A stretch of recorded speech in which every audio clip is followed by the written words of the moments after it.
Hello, welcome. My name is Teacher Jennifer, and I'm a teacher with Magic Ears. I would love to share with you how I plan and prepare to get ready for my classes every night for the following morning. And I just have a system that I feel like it works well. I have never had any problems with timing because all the information that I need to know where I am and what's coming up in my classes is right there in front of me, and it's very simple and easy to do. So I'd like to show you what I do and how I get ready for my classes. Let's go! I have everything that I need right here in this clipboard. You open it up and you can store things inside of there. So what I have in here is some pens and highlighters and my papers that I use to write down the information that I need. So every night I take out however many I need for my classes the following morning. Okay, so I only need one sheet. It has I can fit 4 classes on one sheet. So where you see the line is dividing between classes. So this is my simple paper that I use. It has everything, a place for everything that I need to know what's coming up so I can plan ahead for each class. So before each class starts, I just glance up because I put it up in front of my computer or right behind it so that I can just glance right behind it while I'm teaching class, and the kids don't even know that I'm looking at it because I just look right above the webcam there. I'll go through here and explain to you what each step is as I'm going through my classes. I look at the preview of each class. I always look through it because Magic Ears changes their classes every so often. If I've taught the class like within the last couple days, then I'll go back and pull out my sheet and I can write down the information from the previous day or two that I had taught it. But you just never know. They may have changed something. And lately there's been a lot of changes. They've been awesome, but they've been changes, and they've been major changes. So it really would not even work to have that information from the old class on there. Plus, it just helps refresh your memory to know what's coming up. So I highly recommend that you always go through your classes every night before the next morning, at least once, if not more than that.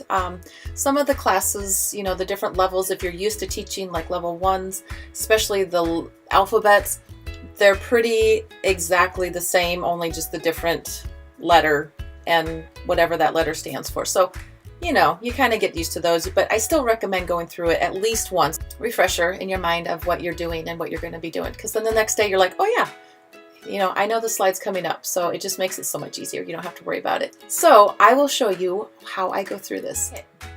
So the first thing that I do on my sheet of paper is I go through and I label the class numbers. And the reason I have this on here is because it helps when I'm getting my props ready, because I have an area over here to list the props that I'm going to use for each class. And that way I have bins that are labeled for each class, 1, 2, 3, 4, up to 8. And that way when I get my props ready, I know that these props go in 1, these go in 2, and it just makes it a whole lot easier. And then when I go to grab them, same thing. I know to go to bin 2 to get my second class, and so on. So then I also write down the level, the unit, and the lesson number of each class, and the class name on each class. The reason I do that is because, like especially the level 2s, if I know that this level 2 is a higher unit number, I know that these level 2 kids are going to be a little bit more educated in English. They're going to know more. I can talk to them, extend more, especially like when I'm doing introductions. Instead of just saying, are you happy? You know, I can say, how was your day? Or, you know, how are you today? Instead of just keeping it real simple. And saying, you know, level 1s, that it just gives me an idea of where these kids should be level-wise when I'm talking with them. Also, the class just tells me what class we're doing, so I'd have an idea of what's coming up.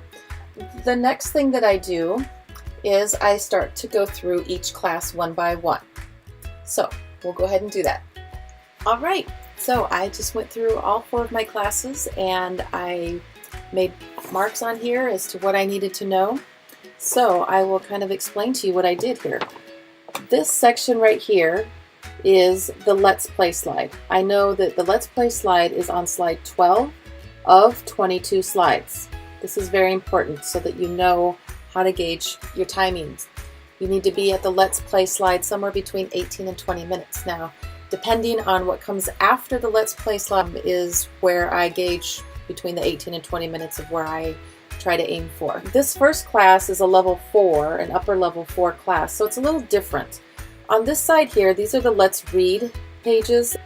So it's a little different here because they also have questions to go with the reading. So that's why, so on slide 4, there are two clicks. Click, click. So you know how many times you're going to click on that slide. That way I found if I didn't do that, then I might not know exactly where the conversation ended and it might go to the following slide. Then I'd have to click back so that the kids could read. Right here is the slide number and how many clicks there are on each slide.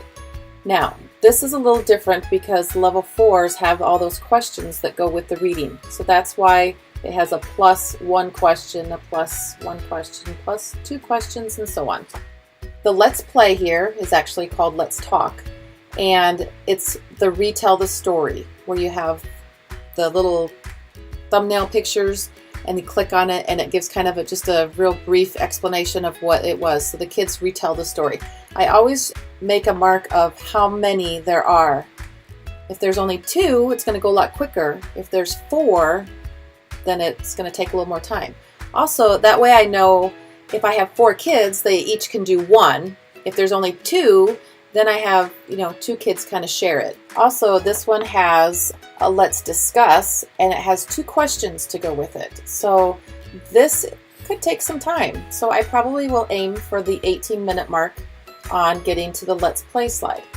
Right here, I indicate what props I need for the class, and this information there isn't anything there. There's no role play, there's no showtime. The retell the story is actually part of the Let's Play. It's not separate, so I don't have it indicated down here.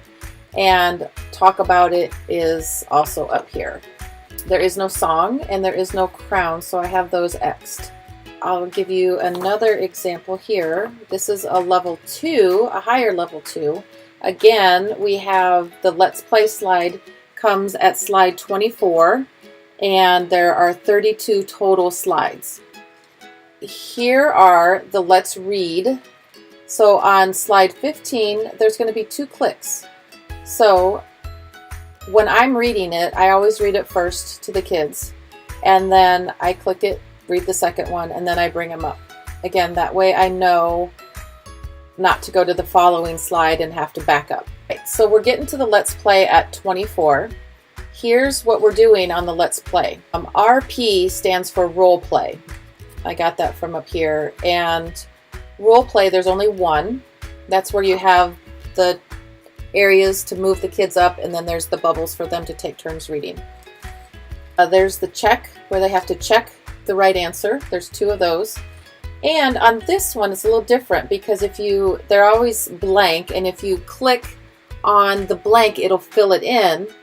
This one doesn't do it because it's for what the kids like. They have to pick what present they want, so they're supposed to check the box that appeals to them. So I made a note up here that says no fixed answers, because when I was reviewing this, I kept trying to click it and it would move to the next slide. This is just a nice reminder to help me not do that. And then there's also one more role play at the end here. So there's 3 or 4 different slides here for them to do things on. The song is 42 seconds. I indicate that so that I know about how long that takes. In the past, I'd gotten kind of in a pickle if I was running behind and all of a sudden there's this really long song. They've cut back on some of the song lengths, which is nice, and they've kind of started using the same songs over and over, which is also nice. But this one's 42 seconds, which is a little bit longer than some of the other ones. That's why I have it circled. And then there is a crown as well, so I have that circled. Again, my props that I need for this class. And the next 2 classes basically are the same. You've got your Let's Play, how many slides there are, what we're doing on the Let's Play, the Let's Read, and our props, the song. Anyway, it's pretty simple. Once you use this sheet over and over, you know exactly where to look when you're thinking in your mind, what am I doing next? And you just know exactly where to go. I have one more step, and what I do next is I highlight the areas that could be potential time takers that might slow me down a little bit, so I know, that I need to keep those in mind when going through the class. So anyway, I'll highlight and be right back. I quickly highlighted what I needed to draw to my attention. I don't bother trying to color in the lines, I just quickly highlight over. So this song here is a little bit longer than some of the others. They're usually around 30 seconds to 35, 37 seconds. So anything over 37 I usually tend to highlight because that's a little bit longer. This class has a crown, so as we all know, those can take some time. This one here has the alphabet song, and that one is almost a full minute. So I really indicated that one there. I even wrote ABC just so I know, but usually that's the only one that's that long lately.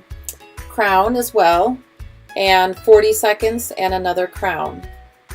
Just helps draw my attention to things that might need some looking at to know how to pace my time there. So anyway, that's it. Now I'm going to go ahead and get my props ready and put them in their bins, and I'm all ready to teach tomorrow. All right, well, I hope this was helpful for you. I don't know, maybe you could grab an idea from it, or maybe just copy the whole thing, or maybe it doesn't work for you. I don't know. But it works great for me. I've never lost a class for timing. I've never even come close. I usually hit right at the 25 and 30 seconds or 26 minutes. And anyway, it's great. It just less stress that way. I guess happy teaching, and I'll see you another time. Goodbye.